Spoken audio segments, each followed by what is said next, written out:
Oklahoma Ethics, one of our guiding principles is to inspire trust. And this is one of my favorite stories about someone wanting to inspire trust into others.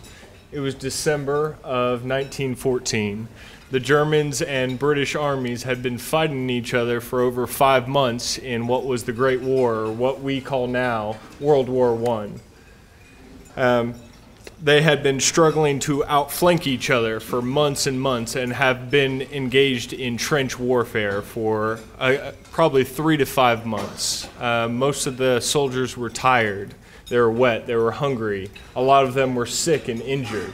And so to lift their spirits, they tried to decorate a lot of their trenches for the upcoming Christmas celebration.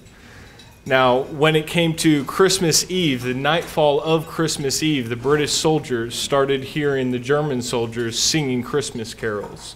Even though they didn't fully understand all the words, they knew the tunes. So a lot of the soldiers started singing along. In a lot of the journals of the soldiers, they said they fell asleep that night listening to both armies singing Christmas carols to each other. That morning, most of the British soldiers awoke by the German soldiers yelling Merry Christmas to them. Now, a lot of the British soldiers quickly poked their heads up and back down as not to get shot to see what was going on.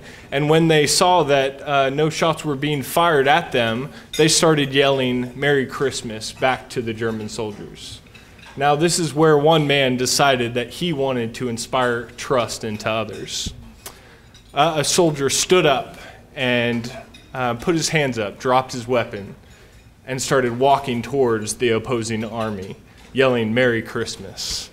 Now, when the other soldiers saw this and saw that he wasn't being shot at, one by one, other soldiers started to do the same thing. They dropped their weapons. They raised their hand. They walked towards the opposing army, and they greeted each other, saying, Merry Christmas. Now, when they met in the middle, they exchanged gifts, they exchanged greetings, they exchanged stories, and there's even some stories of them having a football match against each other. Now, this is quite an inspiring story about one man who really wanted to instill trust into others. And I think this can also be applicable to our workplace. I think a lot of the times we can feel like we're even in the trenches in our own workplace, whether we're struggling against some dwindling budgets or we're trying to push a new agenda through our departments. Even though we aren't having shots fired at us, we can still be just as intimidated when we need to take a stand in a meeting, or we need to rally others around a great idea. So what does it really mean to inspire trust? And what does it mean to trust someone? Well, I think there are some differences there. To have trust, I think you have to have a level of vulnerability. You have to have a level of faith, and it does take courage. But to inspire trust, it takes one more thing. It takes action. It takes the willingness it requires the willingness to take the first shot in order to show others that the cause or the person is worth instilling their trust into. So when one of your executives challenges you to a nearly impossible goal, or when one of your coworkers shouts out a wild idea that you think could actually work, don't just sit there quietly. Take action. Find ways to rally those around you. Find ways to inspire trust. Thank you.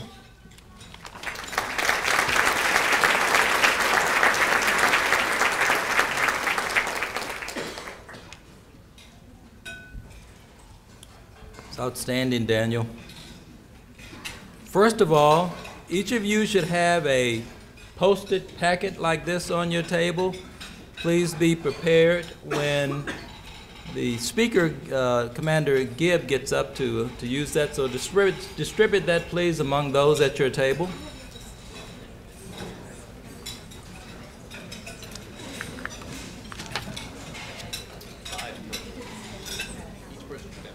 Oh, I'm sorry. I provided bad instructions. Each person gets 5 of these, I've been told. Didn't have that piece of information before.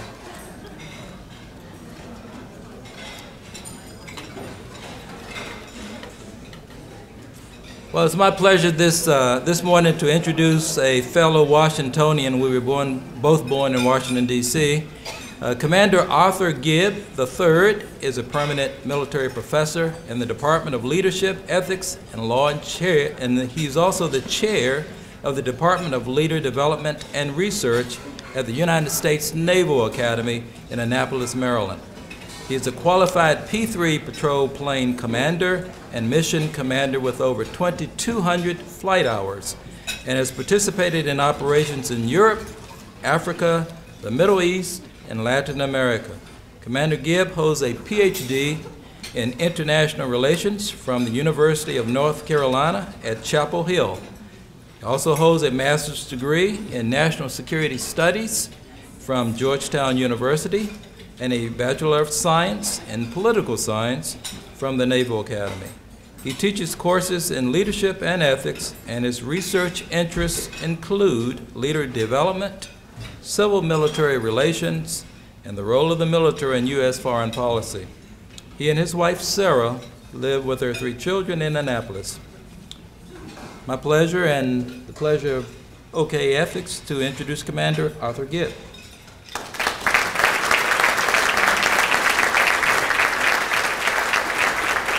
Hey, thank you very much for inviting me here. It's wonderful to be here. And I want to especially thank Shannon and Bob and April and Jeb for hosting me yesterday, walking me around town a little bit. Thanks for the great tour, Bob, and for dinner last night. It's a real honor to be here. It's great to see an organization like this doing what you're doing. Clearly we need more of this, particularly in business, but yeah, I think all aspects of our society could use a little bit more of this. I have to preface my remarks by making sure that I give the standard disclaimer. What I say here today are my opinions and my views. They do not necessarily reflect those of the United States Naval Academy, the Navy, or the Department of Defense. So, having gotten that out of the way, what we are going to talk about today is how we at the Naval Academy try to develop leaders of character, or at least some aspects of that process. Developing leaders is our mission. That's what we do. It's why we exist. And these leaders must be leaders with a very strong character, given what we ask of them and what we ask them to do. But our focus here, we take sort of a holistic approach. We focus on the moral, the mental, and the physical. Obviously today we're here to talk primarily about the moral, but with an aim to developing not just combat leaders, although that is of principal importance, but also men and women who will be leaders in the community while they serve and after they serve in other parts of society.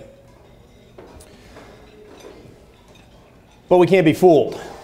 It's a dangerous world. What we've experienced the last 10 years has shown just what kind of character we need in our officers of sailors and Marines if they're going to go out there and lead those other young men and women in harm's way.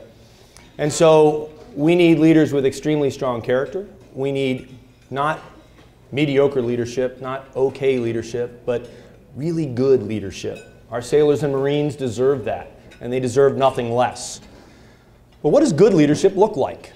We all know it when we see it, but if I ask several of you for your definition of good leadership, I'd probably get several different answers. That can be problematic. So let's start with a little exercise. Hopefully you all have something to write with. You've got the back of your agenda, it has a big blank page. I want you to take just a minute or two, and I want you to draw a picture of what good leadership looks like to you. Now, there are no words allowed. There are no words allowed, but nobody's going to judge your artwork either. All right? So just take about a minute or two and draw a picture of what good leadership looks like to you. All right, hopefully that's enough time to put some stick figures down, get your ideas down in a way that at least others will get a sense of what you're trying to convey. So now what I want you to do, for about a minute, I'd like you to share those ideas with the people at your table. Show them your drawings, talk about what they represent and how they represent leadership. Okay, so great energy in the room, obviously some good ideas bouncing around. Thank you for sharing those with each other. I want you to raise your hand if everybody at your table had the same picture of leadership. No?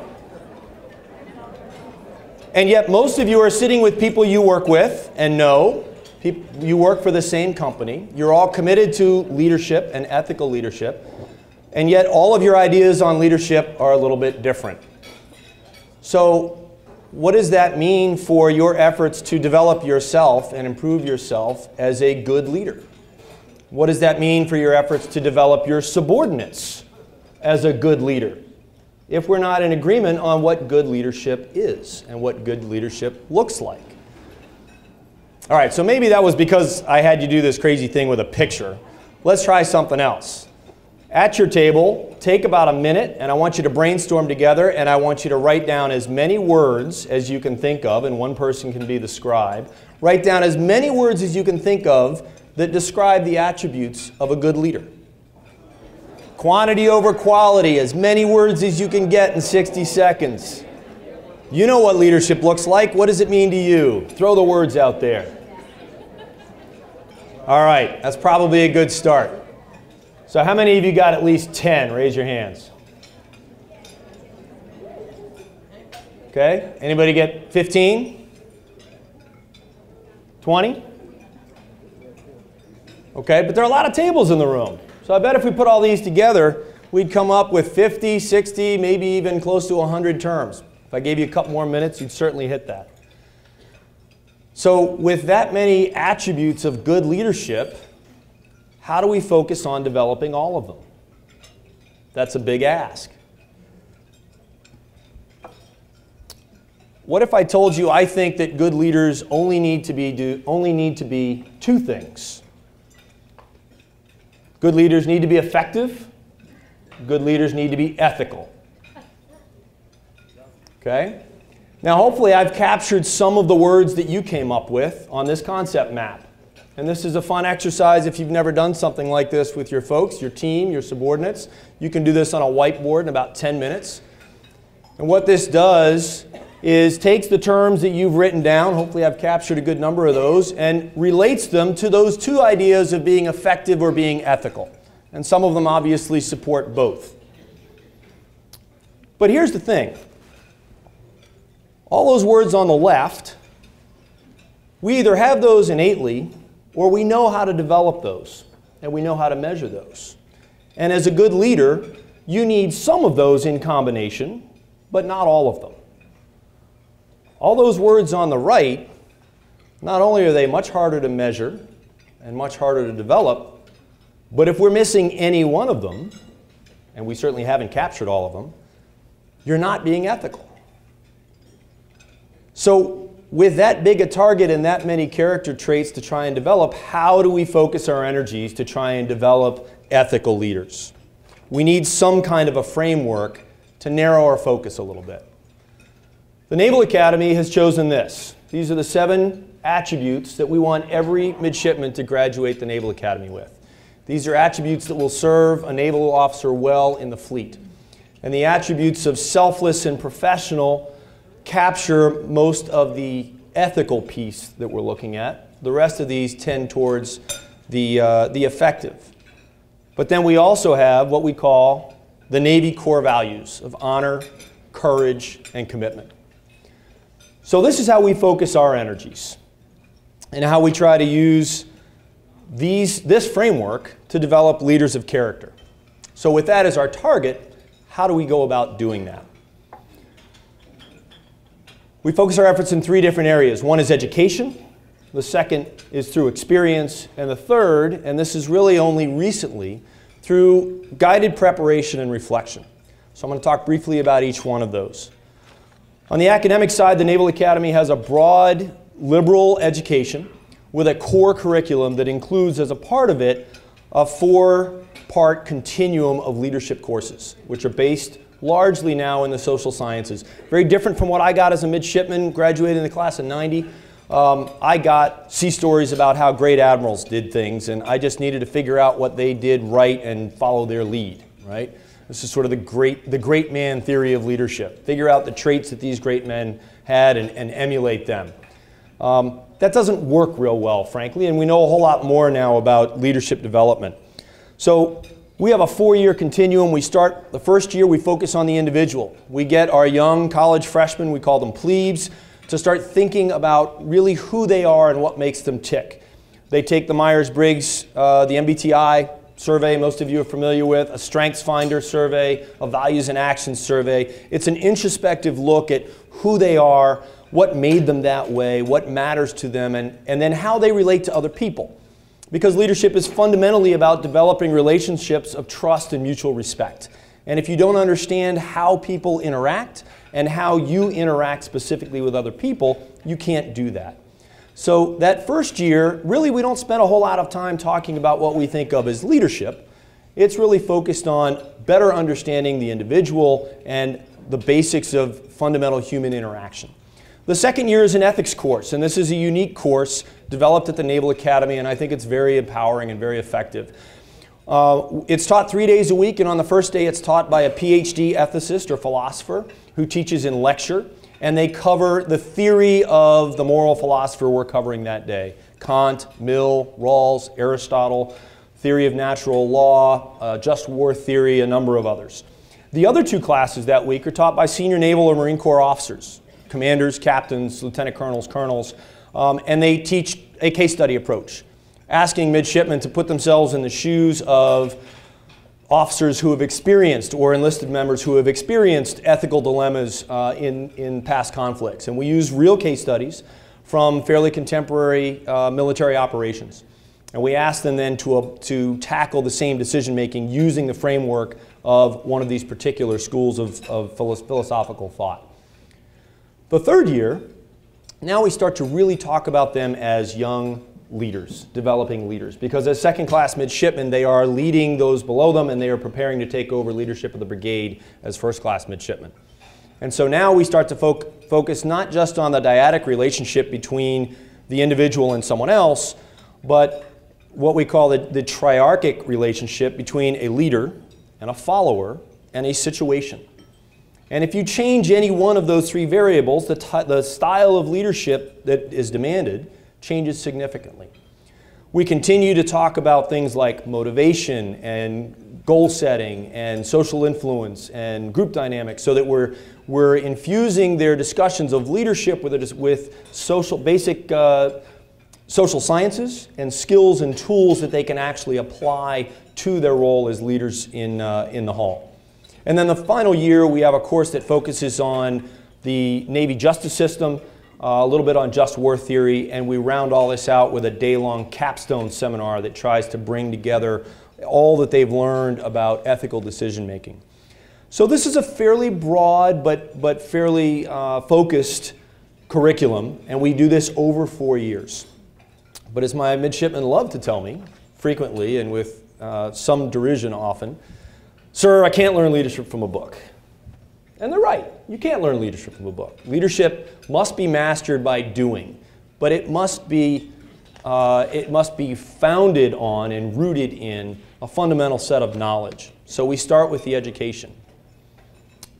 But then we have the experience of being a midshipman. Welcome to Bancroft Hall. This is the largest dormitory in the world. There are almost 5 miles of corridor in here. It's the only dormitory at the Naval Academy. There's no off-campus housing. There are no fraternity houses or sorority houses. 4,500 men and women live here together for 4 years. That creates a very intense dynamic. It creates a lot of experiences of interacting with peers on a peer-to-peer basis or on a senior subordinate basis. And for generations, midshipmen have learned leadership through the experiences they have in Bancroft Hall, through their participation in varsity intramural sports, and through the myriad training evolutions they have during each summer there at the Naval Academy, where they're on ships, sailboats, out in the wilderness, doing all kinds of things that put them in new and challenging situations and test their leadership skills and help them develop. And this works. It worked for me. I guess I'm here still. But too often, midshipmen fail to connect what we teach in the classroom and what they learn in the classroom with the experiences that they have. And so they literally walk out of my class saying, "I can't learn leadership from a book. I'm going to go over here to Mother B and I'm going to learn leadership over there." Right? And I'm not going to connect the two. So what we've tried to do, particularly in the last few years, is look for ways to connect those, to build a bridge between them. Because what the scholarship about learning tells us is if you don't connect them, you're really not learning. Learning happens best through an experiential process where you actively reflect on experiences that you've had in order to make meaning of those experiences and draw lessons from them. But that's not enough.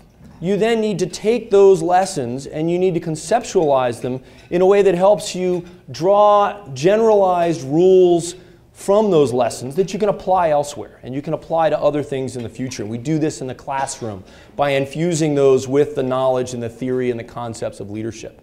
And then we challenge the midshipmen to now go back to the hall or back to these other experiences and put those into action in a new and different way, to experiment with their leadership, to test their leadership in order to change their behavior to affect a different outcome, a desired outcome. Doing that creates a new experience, new opportunities for reflection, for conceptualization and experiment. And this continues on. So in class, we ask midshipmen to draw on all these experiences that they have, their life experiences before they come to the Naval Academy and the many experiences they have while they're there, good and bad leadership, good and bad followership, they see it all. So we ask them to bring those experiences into the classroom in order to provide the examples for the concepts we're talking about. And then we start to use those to illuminate, okay, this is what this concept means. And now that you've thought about that experience within the context of this new knowledge, how will you apply it the next time you go back to Bancroft Hall and run into another sort of experience? So how do we use the knowledge, the lessons that you've acquired to change your behavior, affect new outcomes, create new experiences? So this is how we get them to bring experiences into the classroom. We also try to create experiences in the classroom to help the learning process. And so here I'll give you an example. You have sticky notes on your tables. Hopefully you have enough for each of you to have 5. On those sticky notes, I want you to write down 5 things that you really value. 5 things that are most important to you, to your identity, to who you are, to what matters to you. 5 things. And if you ran out of stickies, you can write them down on a piece of paper. But it works best if you've got 1 on each of those stickies. 5 things that you value, that matter most, that define who you are. All right, so hopefully you've got 5. Anybody want to share any of those with me? I need some audience participation on this one. Can you give me 1? God. God. Many of you probably have God, faith, religion somewhere on your sticky. Yes, ma'am? Health. Health. Okay. Health. Extremely important. Anybody else? Yes, ma'am? Integrity. Okay. Yes, sir, in the back over there. How about inner peace? Inner peace. Okay. Family. Many of you probably have family. But let's talk about these for a minute. Is God of value? Is family of value? They are certainly of value to us. But they aren't values in themselves. They embody some value, an idea, a belief that drives what you do, how you behave. So what is it about family? What value does family represent to you? Maybe it's commitment. Maybe it's selflessness. Maybe it's legacy. Maybe it's unconditional love. What is God? What value does God reflect? Integrity is a value. So if you have something that is not actually a value, it reflects a value. So ascribe a value to those things. What is it that those tangible things you wrote down? Anybody write your dog? I always have midshipmen write my dog. And they are homesick and they miss their dog. And that's great because what is a dog? What is the value that your dog represents? Right? It's unconditional love. It's self-validation. I am the best human on the planet when I walk in the door and my dog greets me. Right? But that reflects a value. So I want you to ascribe a value to each of those things. All right. Now's when it starts to get tough. What if you had to choose between these values? You have 5 in front of you. You're only allowed to have 4. So I want you to get rid of one. I want you to take one of those stickies. I want you to ball it up, and I want you to throw it into the middle of the table.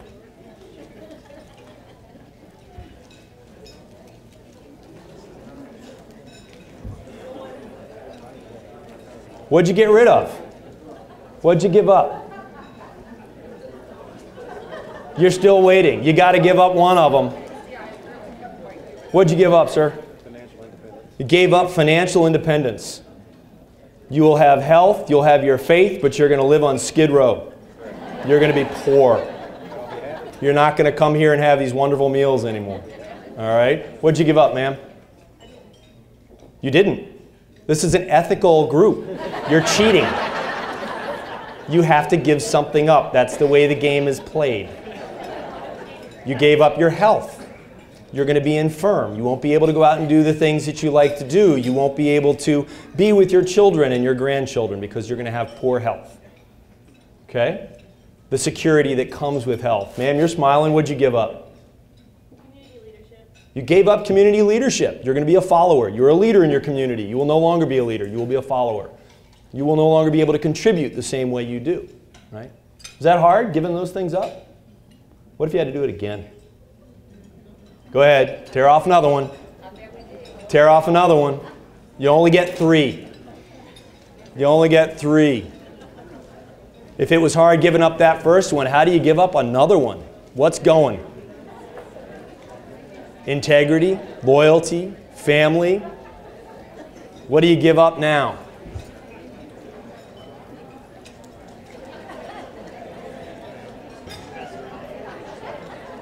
Hear that nervous laughter. What am I getting rid of? This is hard. All right, what'd you get rid of? Somebody tell me.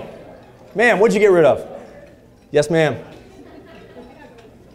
Compassion. You're going to be a cold, heartless, rude, mean individual for the rest of your life. Selfish. Man, what'd you get rid of? Discipline. You're going to be undisciplined. You're just going to do whatever the heck you want, whenever you want. Actually, that doesn't sound so bad. That might be kind of fun. You might be onto something here. Okay? Was it harder to get rid of the second one than it was the first? What if you had to do it again? Ah. Don't make me do it again. Do it again. Get rid of it. No cheating over here. You got to get rid of it. You're only left with 2. Come on. Get rid of it. What are you getting rid of now? Each time it gets a little bit harder.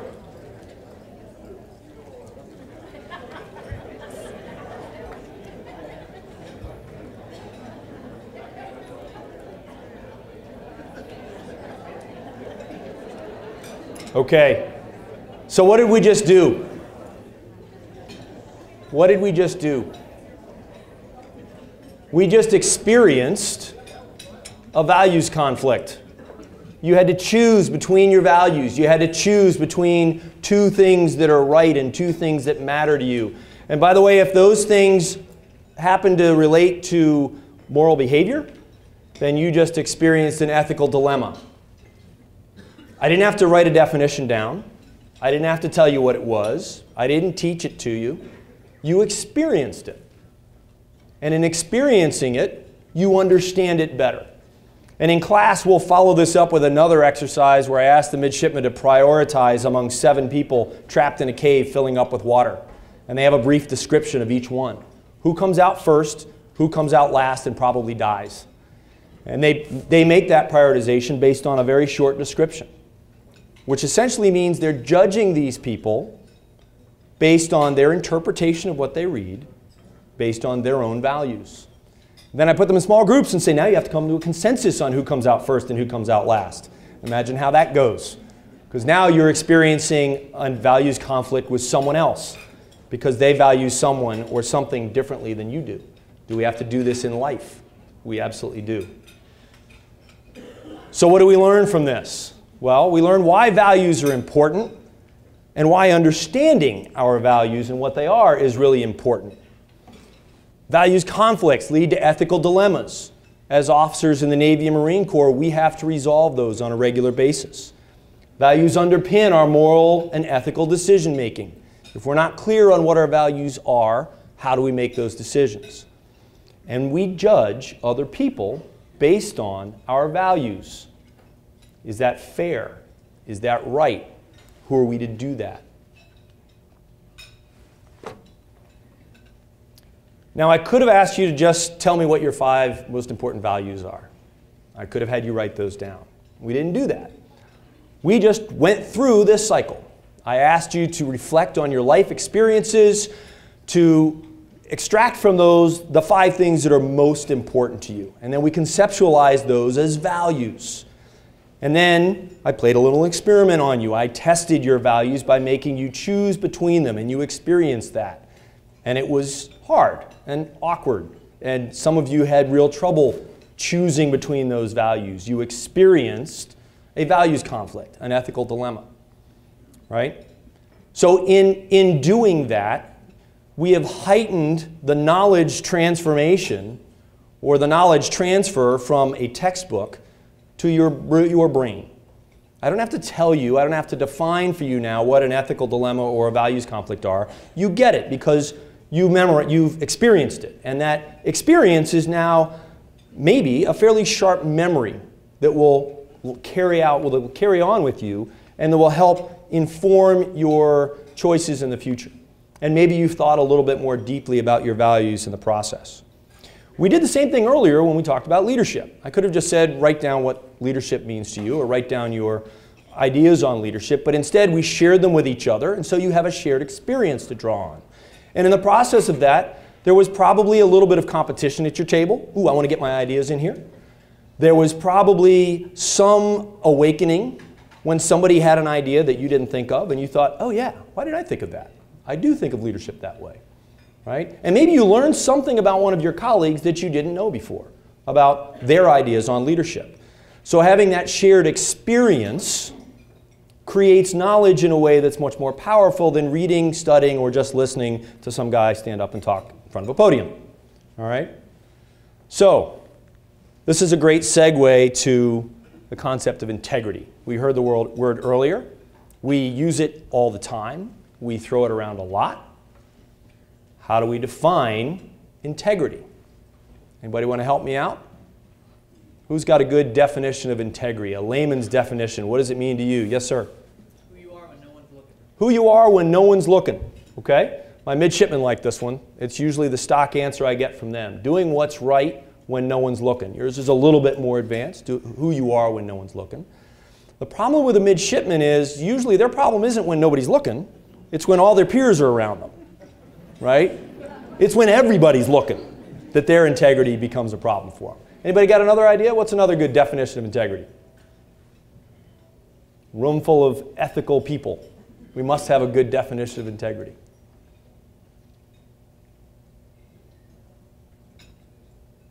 No? All right. So the problem with doing what's right when no one's looking, as my midshipmen like to say, is it also doesn't tell us what's right. How do you know what's right? I give you my definition, because I'm up here and I get to decide what the definition is today, right? But I like this one because I find it to be an effective tool. Integrity is the consistent alignment of your actions with the values, standards, and obligations to which you've committed yourself. Now, all of you have committed yourself to a certain set of values, standards, and obligations. How did you do that? What are you committed to? Is it your faith? Is it your family? Is it your upbringing? Is it some conception of citizenship or patriotism? Something in there has defined those for you, and you have implicitly or explicitly committed yourself to that particular set of values, standards, and obligations. But you also work for a company. And by agreeing to work for that company and taking their money and filling a leadership role in the company, you have committed yourself to the values, standards, and obligations of your company. Do you know what they are? Are they really clear to you? Are they well articulated? Are they on the website? Are they on a masthead? Are they on a wall somewhere? Probably, hopefully. But as we've just seen, how we define some of these words can really vary. So when was the last time you talked about these things with your boss, your team, your subordinates? Do you have some sort of consensus for what that framework of values and standards and obligations is? And are your actions aligned with that framework? Because if they're not, you cannot lead with integrity within your company. And if you're not clear, how about your people? Does your team know what the value, standards, and obligations of your company are and what the expectations are? Are their actions aligned? Have you had that conversation?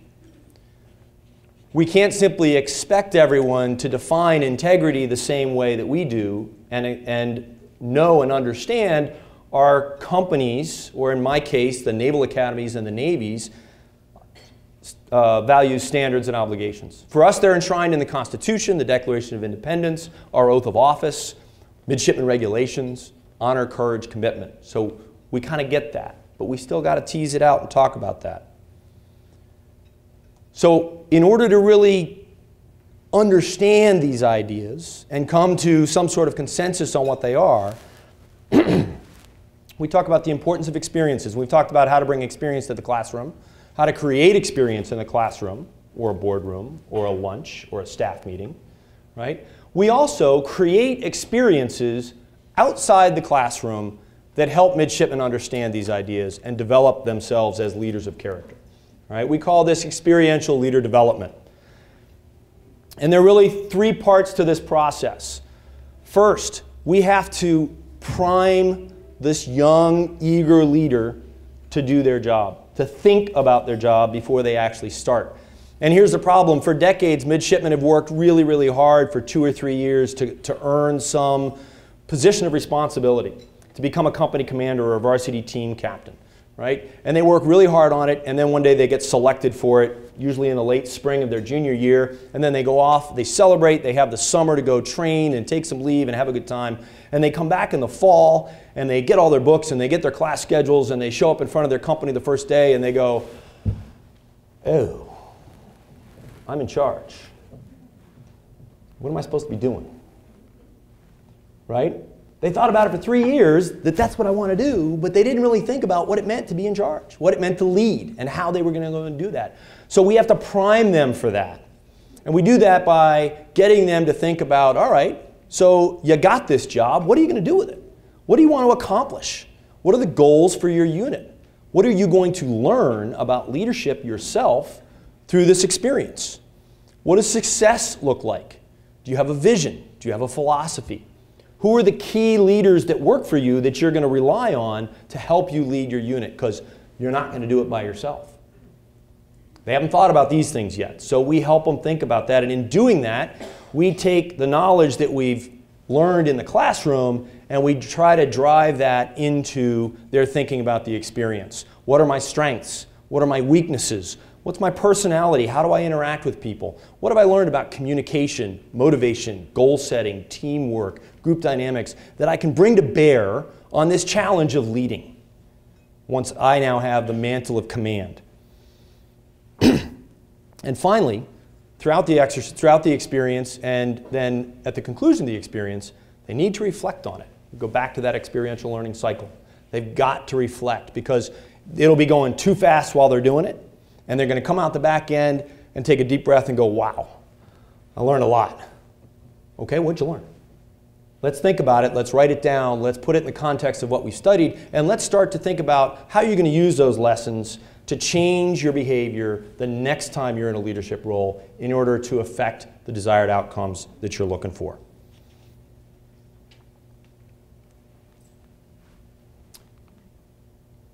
All right. There are 3 components to creating an ELD experience: responsibility, risk, and reflection. So the good news is mids are dying for responsibility. They didn't come here to take the easy path. They came because they want to be leaders, they seek responsibility, they want it, right? But we still need to create an environment, a climate that empowers them to take responsibility and learn from it and do good things. And so we try to do that in a lot of ways. There's an awful lot of mentoring that goes on. Frankly, one of our probably weaknesses is we don't have a formal mentoring program, but there's not an officer on the yard whose door isn't open to any midshipman that walks in and says, "Sir, can we talk about leadership?" It's the best part of my day, every day. I can put all the grading aside, the admin, the paperwork, and say, sit down, let's talk about it, right? Nothing's better than that. Creating an environment where you can delegate as much authority and responsibility to the midshipmen, give them their left and right lateral limits, tell them, okay, here's my commander's intent, now you go figure it out. And do that in an environment where failure is okay. Because most of them have gotten to the Naval Academy by never failing at anything in their lives. But if they're not failing, they're not learning, right? We want them pushing the edge of the envelope. We want them failing. They're not real comfortable with that idea, and so they tend not to. So we want to make it okay to fail. So we turn those into lessons for the individual and lessons for the group. When someone gets in trouble and they get adjudicated at captain's mast, we write up an XYZ letter that says Midshipman X did this, Midshipman Y did this, they went to captain's mast, here's all the facts, the commandant of midshipmen punished them with this punishment and this is why. We put this into, we conceptualize this in the rules and standards of the Naval Academy and the Navy, and this is not what naval officers do. And then there's usually a reflection on there by the knuckleheads that screwed up and got in trouble. I shouldn't have done it. Here's what I learned from it. I should have known better. But it was hard in the moment to make the right decision, and now I'll know better, right? Hopefully someone will take that to heart. Even midshipmen that screw up really badly and could be separated in some circumstances, we will assign those midshipmen, we'll retain them, and reassign them to a senior officer for a 12-week period of what we call remediation. And they get some of the best leadership mentoring and coaching that you can imagine in order to try and rehabilitate them, because we see that potential and we recognize that at the end of the day, these are 19, 20, 21-year-old college students. They're not supposed to get it all right. We want them to feel like, okay, I can fail as long as I'm doing it with the right intent, and I can learn from that and move on. So what positive and negative experiences of responsibility have you had, and how do you empower people that work for you to take responsibility? How does your company empower and encourage responsibility, risk-taking, failure even, and learning from failure? What do you do about that? Okay, the next one's risk. And here's the thing about risk. Risk is great. Risk intensifies an experience. And so it intensifies whatever lesson you learn from the experience. Risk involves making decisions under uncertainty where there are consequences for those decisions. And if you don't have to do that, then you're not going to learn much. And as naval officers, Marine Corps officers, we have to do that all the time. So if we don't push these midshipmen to take risks early and get used to it and figure out how to navigate risk, then they're not going to be able to do it when they get to the fleet. But again, more importantly, it transforms these experiences they have from just something they do to something that they really feel. There's a risk they're taking. You got to be all in when you take a risk. And that leads to better learning. So the interesting thing about midshipmen is risk attitudes vary across dimensions, right? They're all adrenaline junkies. So when it comes to physical risk, they're indestructible. They're out jumping, flying, racing, running, diving, shooting, you name it, they do it. They love it, right? And of course, we actually encourage that, because if you're going to go fly a jet at Mach 2 or take a submarine to 500 feet below the water or be a SEAL or Marine, you need to be able to feed on that adrenaline. You need to be able to operate in those high-risk environments. And so it allows us to send them off on summer training where they're sailing on the open ocean in a 44-foot sailboat regardless of the weather with a bunch of other unexperienced sailors, where they are climbing a glacier in Alaska or trekking through Montana with National Outdoor Leadership School or Outward Bound or something like that. We can put them in situations of extreme physical risk where they are forced to dig deep, test their leadership, test their decision making under conditions that start to simulate what they might experience in combat, right? Their risk of failure, they're fairly accepting of that as well. Now, I told you earlier they're not very comfortable with failure. They deal with that by telling themselves that, hey, I'm not going to fail. They are overconfident in their ability to do anything they put their mind to. I love that too, because we need that. You've got to have that confidence, right? What it means is that they seek challenge. They want to take the hardest course, do the hardest project, be the leader, be in charge, take risks, and deal with the possibility of failure. But frankly, they deal with it by telling themselves, other people fail, not me. I got this, right? Risk of punishment. Now, they're pretty accepting here, and this may be a little counterintuitive for an organization that's known for rule following, right? But midshipmen are inveterate rule breakers. And I kind of got to own this one as a former midshipman, or as maybe just a midshipman in a commander's uniform. There's not a rule there that I haven't tested at one point or another. And so there's something good about that, given what we do, because while we need midshipmen to follow the rules, we need naval officers and Marine Corps officers to follow the rules, we also need them to think critically. And so I want them to be able to think outside the box about why we have a rule and what that rule means. I want them to challenge an illegal order or an unlawful or an unethical order if it comes to that, right? And so if there's a little bit of rule breaking along the way, then they learn about consequences, they learn about taking that risk and what happens when they do the wrong thing. And to some extent, that's okay. Besides, what would college be if we all followed the rules all the time, right? You got to break a few rules as a college student, and that's still what they are. The only disturbing part here is their risk aversion to holding one another accountable, this social or interpersonal risk. And I've got moral up there. Trust me, they make good moral decisions when it comes to the big things. But when it comes to confronting one another and holding one another accountable, this is where they shy away like little kids that just don't want to get in trouble and don't want to face the music at all, right? They lose their spine completely. Ask a midshipman if you would throw yourself on a grenade to save a friend, all the hands go up. Ask them if they would stop someone in the hallway, another midshipman, a fellow midshipman that committed to the same things, and correct them on their uniform or their behavior, and they look at you like you have two heads. I would never do that, right? No way in hell. So what's going on here? All right, so I've been a naval officer for 25 years. I've been a pseudo-academic here for a few years. And the problem with academics is we can't explain anything without a model. So here's a model. But I'll spare you all the gory details, and I'll make it simple because I'm a pilot, and pilots like things kind of simple. Small words, big pictures, that works best for us, right?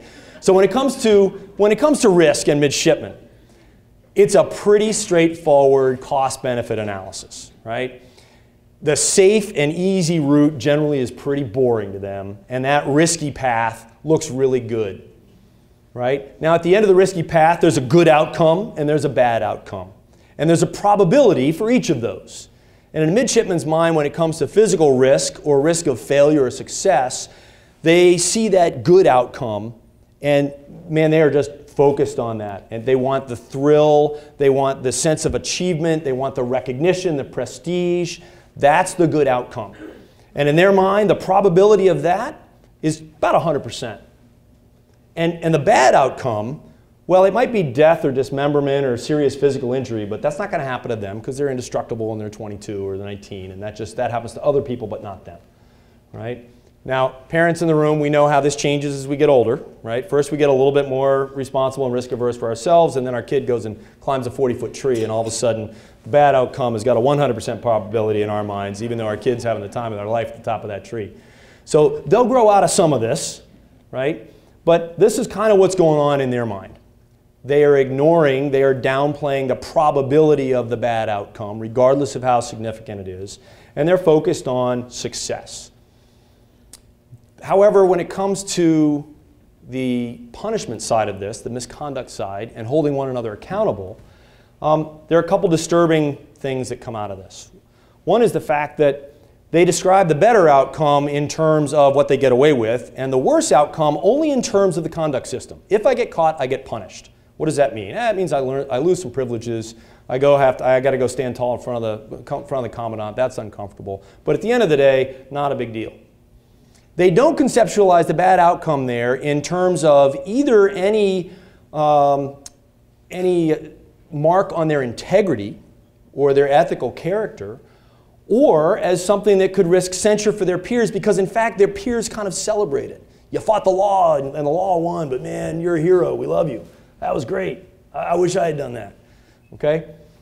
That's not what we want to encourage, but that is kind of how they see violations of the conduct system. Right? And so, and the other aspect of this is that worse outcome only happens if they get caught. And of course, they outnumber the officers by about 40 to 1. And so who's going to catch them? Well, it's only one of their peers. But when they start looking at this and deciding, hey, wait a minute, I see my peer doing something, and they shouldn't do that, someone ought to do something, that someone is never them. Because the good outcome of that, they don't really see. If they're smart enough to recognize it as, well, I could be helping this person develop, or what I'm doing is better for the institution, they still look at the probability and say, but the probability that's really small. And on the other hand, the probability of my peers censoring me for this and turning me into a social pariah because I ratted out a friend is pretty much 100%. So I'm not going to do that. I'm going to stick with the safe alternative. This is where leadership by example is another one of those concepts I heard a few times. And midshipmen will tell you, yes, leadership by example, that is absolutely vital to being a good leader. Define leadership by example. And a midshipman's leadership by example exists in a bubble around them. I conduct myself in a certain way, my uniform is squared away, my shoes are done, my hair is done. I would never do the things that you're doing. But if you choose to do them, that's on you. You'll be held accountable somewhere down the line. You're not being a good officer. You're not being a good midshipman. I wouldn't do that. But if you choose to do that, that's on you. Well, that's not leadership by example. That's setting a good example by your own behavior. But the only reason we set a good example is to be able to hold others accountable to that standard without being a hypocrite. That's leadership by example. They don't get that part. That's what's missing. And so creating risk in these experiences helps to intensify the learning that happens through them. But risk looks different across different dimensions. What do you do within your company to encourage positive risk attitudes, appropriate risk attitudes across different dimensions? And of course, for most of you, financial is one of those risk dimensions that midshipmen really aren't worried about, but you certainly are. How do you define what's a positive risk attitude, a healthy, an ethical risk attitude among your people? All right, finally, reflection. We talked about this in the context of the experiential learning cycle. None of this means anything if we don't take time to reflect on it, to learn from it, to draw lessons that we can then conceptualize and apply to the other things we do in our lives. Right? How do we do this? Well, we can do it systematically by journaling, by institutionally we do things like after-action reports, lessons learned, we share those successes and failures. Here's how things went well, here's how they didn't. Goal setting. Do you do this yourself? Do you keep a leadership journal? Do you encourage your subordinates to reflect on their own personal self-improvement? Do you set goals? Do you encourage goal setting? Do you do something more than just say, hey, you really ought to set goals? Or do you sit down with your subordinates and walk them through how a goal-setting process works? Because they may not know. And if all you do is tell them to set goals, what they're going to do is come up with a few things that they want to accomplish, but they're not going to set an achievable, measurable goal that they can really have success with achieving. Sharing reflections is very powerful. We did that a little bit today. You could have done any of the 3 exercises we did this morning in a staff meeting in about 10 minutes. What does that do? It creates a shared experience and starts to create a common framework from which you can have discussions about what the expectations of you, your boss, your team are, and what ethical and good and right conduct looks like within your organization. And finally, guided reflection. Do you have a mentoring program? Do you have a coaching program? If not, why not? This is one of the best things you can do to help yourself achieve even better leadership development, even better character, but also to help those that work for you become better and become the leaders that you want them to become and that they want to become. So this is how this idea of experiential leader development works, right? We prime the pump by getting them to think about things first. We drive the knowledge into the experience. We get them to reflect on it. And we find ways to empower them with responsibility, challenge them to take risks, and then force them or encourage them to reflect on what they've learned from those. So let me give you a couple of examples how we do this at the Naval Academy. One of the most effective programs we run, we've been doing for about 4 years now. It's called the Class of 1977 Gettysburg Leadership Encounter. We take rising varsity captains and rising first-class midshipmen who've been selected for command billets, about 39 of them, about 80 total. We take them up to Gettysburg for a 2-day leadership offsite. Now, why Gettysburg? We're using the concept of a staff ride. And if you're not familiar with that, it's sort of an Army tradition where mid-grade officers will study historic battles and then go to the battlefield and stand in the footsteps of a battlefield commander and relive the experience. and look at the terrain and think through the decision making of that battlefield commander and discuss what they might do differently and why. Now, you don't have to be in the military to get something out of this. There are great leadership lessons that come from battlefields, and they can apply to almost anything. And so we spend about 4 or 5 hours in a couple of different sessions out on the battlefields of Gettysburg. And I'll give you 2 quick examples of some of the lessons we draw from that.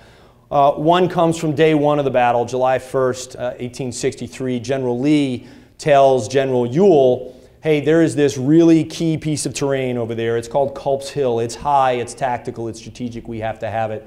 I want you to take that hill if practicable, but I want you to avoid a meeting engagement or a major engagement with the enemy.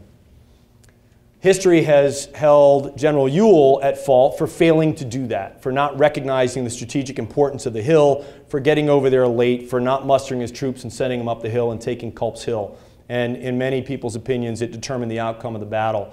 History has also criticized General Lee for giving such an unclear and inarticulate order. Take that hill if practicable. What does that mean?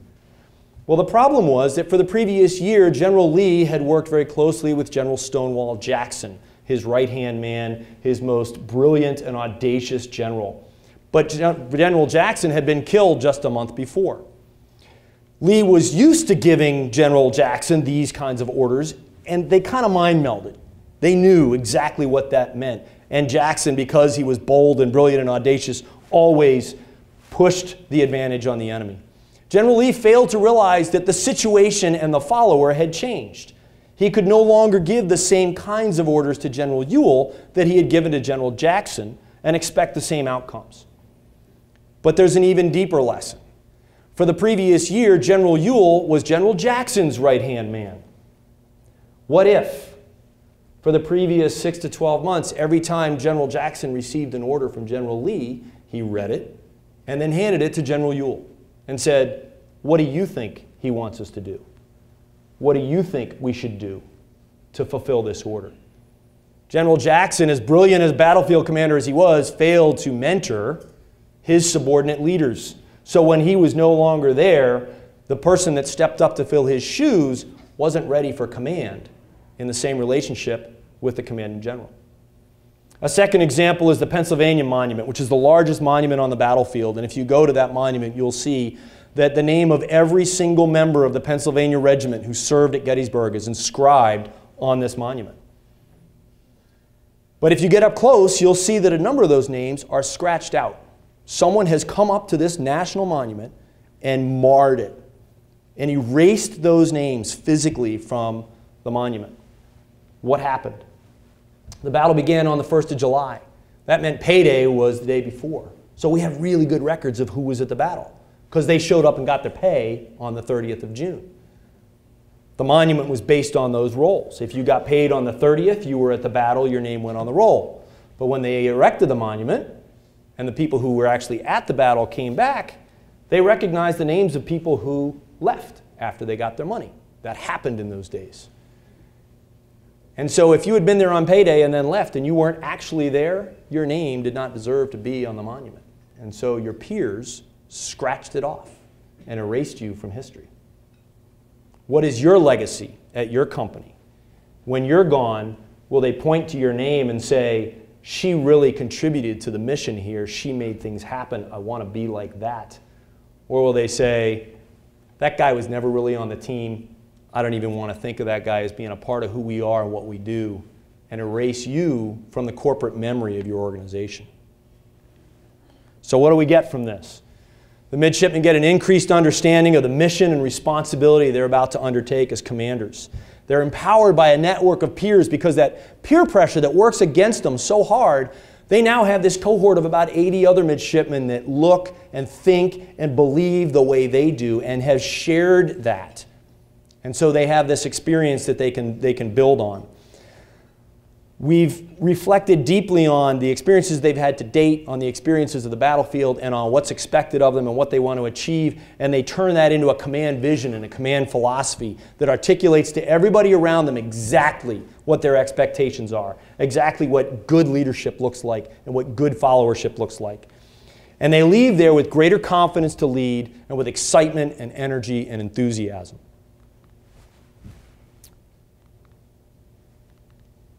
All right, a second one. This one's more of a class-based thing. Midshipmen love to complain. This sucks. They're always doing this to me. I hate the way we do this. If I were king for a day, let me tell you how I'd run things. I'm sure nobody at your company is like that. And you've never said things like that, right? But you've also risen through the ranks, and most of you have had the experience of looking up and around and thinking all this stuff is screwed up, and when I'm in charge, I'll fix it all. And then getting there and realizing, there's a little more to this than I thought. Now I kind of understand why this works that way and why my boss couldn't just do what I said he ought to do. So we give the midshipmen the opportunity to do the same thing.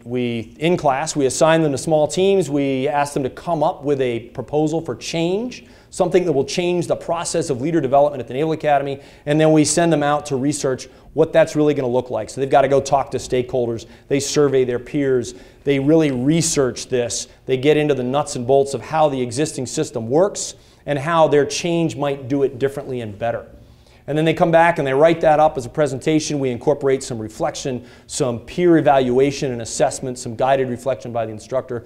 And at the end, we put all these things in a competition and we choose one that's better than all the others, and we present that to the Commandant of Midshipmen, and 9 times out of 10, he blesses it and he institutes it. So there's a real possibility that what they do can affect change that they want to see happen. So what do we get out of this? Well, again, this is an experience that they go through, and on the back end, they understand the institution much better than they did before. They buy into the system a little bit more, particularly if it's their process that gets accepted. So there's a better sense of ownership. They have to do this through teamwork, and somebody's got to lead. And inevitably what happens is teams will either identify one of their peers to lead or they won't. And the teams that do experience much better results. And the teams that don't, they say, oh, we're all leaders. Well, you've all been on a team like that before. When nobody's in charge, nobody's in charge, right? And so they have this idea that, well, we're all leading at some point or another, and in the end, when we sit down at the midpoint and talk about the problems they're having, most of it comes down to the fact that there's no one person driving the ship. And so they learn the hard way that somebody has to be in charge, even among peers. And at the end, we get process improvement. It benefits the institution. All right, the last one, plebe summer detail. For decades, we have, as I said before, we've taken these midshipmen after 3 years and said, hey, you've arrived, you're first-class midshipmen, you get this, you are the best of the best, the cream of the crop. We're going to have you train the new plebes. And we hand them a rule book and say, go do it. And they show up in front of their plebes and go, what am I doing now? Well, I remember 3 years ago, I think this was my first, he beat me around here. So I'm going to beat these guys around here. They're going to do push-ups, and they're going to do rates, and I'm going to run them up and down the hallway. And, okay, wait a minute, time out. Is that really what we're trying to do?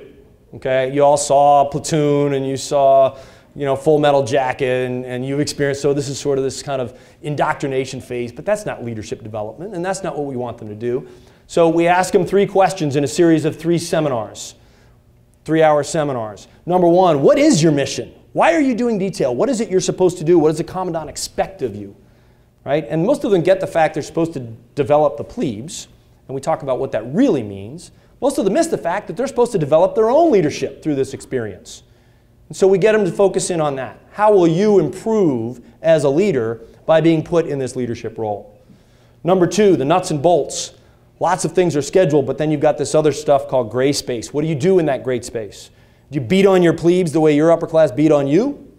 Or do you do something positive that develops one of their graduate attributes, or reinforces the importance of honor, courage, and commitment, or instills in them the pride that you now have in being a Naval Academy midshipman? How do you go about doing that? And then finally, hey, if you guys are all leading, and we expect you not to get it all right, that means some of you are going to do things wrong. Who's going to hold them accountable? Me? The commandant? Or you? How will you hold your peers accountable to the standard that you're all buying into here? Because you're going to have to do that, and that's hard. Again, we get an increased sense of mission, an increased sense of purpose, a better product at the end, more buy-in to what we're trying to do, and most importantly, the first-class midshipmen now really learn something about leadership that they weren't learning before. So that's kind of how we do it. How do you do it? What does experiential leader development look like at your company? Do your company's values resonate with your employees? Do you even know? Are they clearly articulated? Are they discussed? Are they challenged? How do you know that your employees' values and their actions, or maybe your values and your actions, are aligned with those of the company? What do you do to encourage responsibility and risk-taking? Do you encourage personal reflection? Do you do it yourself? Do you do it institutionally? When you have a big win, do you sit back and look at what it was, or do you just pat yourselves on the back and said, hey, we're good, we got this, we did it well? Or do you look at that and say, okay, what did we do that worked here? Because, you know, last year we lost a contract. We really didn't talk about that, but we had a different outcome this time. What did we do differently? And when you have a failure, do you sit down around a table and point fingers and CYA to figure out whose fault it was? Or do you throw everything on the table and really look at why it was that you didn't get the outcome you wanted and what you can learn from that? And do you encourage your people to do that personally? Do you have a mentoring or coaching program? We think we all, probably don't need to dwell on the importance of that. And finally, and this is maybe what we do a little differently, is how do you create experiences? Not just talk about these things, but how do you create experiences for your people that will test their leadership, test their ethical decision making, have them question their values or the company's values in a benign environment where they can do that safely and you can all learn from it? What kind of experiences can you create? They can be brief. You can do them in a staff meeting. You can set up a staff ride. You can go out somewhere in Oklahoma City or travel. But there are ways to do this. What are you doing to create experiences that will make the learning process more resonant, more intense, and more memorable? And it will help clearly identify and articulate your expectations and standards, ethical conduct, and good leadership. I think we do this pretty well. We ain't got it perfect, but I'm pretty proud of the product we put out the back door every year in June. What are you guys doing? That's all I got. Thank you very much.